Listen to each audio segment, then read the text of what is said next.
মালিক জিজ্ঞাসা করে প্রতিদিন, বান্দা কি কারণে আমাকে ছেড়ে দিলা? হ্যাঁ,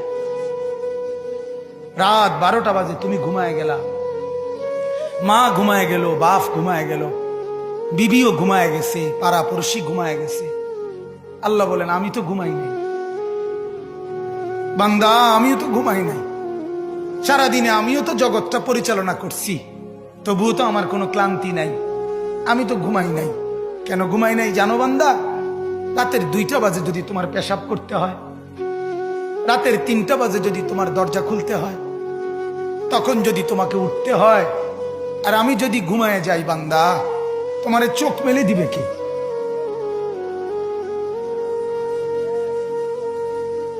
এই বাপ, চোখ মেলে দিবে কে?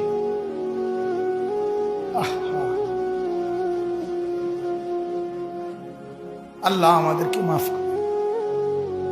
কোরআনুল কারীমের মধ্যে আল্লাহ তাআলা বলছে ওয়াহুয়াল্লাযী ইয়াতাওয়াফফাকুম বিল-লাইল।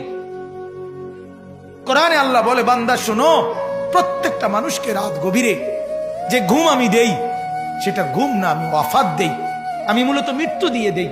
আবার আমি দয়া করে একটা নির্দিষ্ট সময় পরে চূড়ান্ত মৃত্যু দেব বলে আমি আবার সেই হায়াত সকালবেলা যখন জাগতে শুরু হয় তখন আমি ফিরে দেয় আল্লাহ। এমনও মানুষ আছে পৃথিবীতে, রাত্রিবেলা ঘুমাইছিল ভালো মানুষ, সকালবেলা আর জাগে নাই। আমার একজন দূরসম্পর্কীয় চাচা আছে, প্রফেসর ছিলেন, ভালো মানুষ ছিলেন, রাত্রিবেলা জলজ্জান্ত মানুষ ঘুমাইছে, সকালবেলা আর দরজা খুলে দেখছে ওই মানুষটা জীবিত ছিল না, মারা গেছে। হতে পারে না? হতে পারে কিনা বলেন না? তাইলে বছরের পর বছর, মাসের পর মাস, এই বাপ বাহিরের কারো চিন্তা করে বাদ দেন, আপনারা যারা বসছেন আপনাকে বলছি, আপনি কষ্ট করে বসছেন, রাতের 12টা বাজে, রাতের 12টা বাজে, এত কষ্ট করে বসছেন, বিনিময়ে একটু ভাবেন, একটু ভাবেন, অনুরোধ আমার, একটু ভাবেন।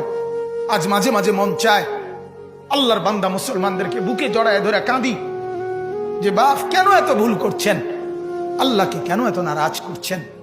যার বিবি বেপর্দা, আপনি আল্লাহকে কত পরিমাণ নারাজ করাচ্ছেন।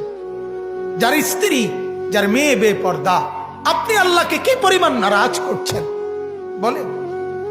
এক কুকুর মরলে, লাশ ফেলে রাখলে যেই দুর্গন্ধ ছড়ায়, সেই দুর্গন্ধে অল্প কিছু মানুষের কষ্ট হয় কিছুক্ষণ, কিন্তু এক নারী বেপর্দা হাঁটলে যে যুবকগুলোর চরিত্র নষ্ট হয়, সেই নারী এক মরা লাশওয়ালা কুত্তার চাইতেও বেশি দুর্গন্ধ ছড়ায়।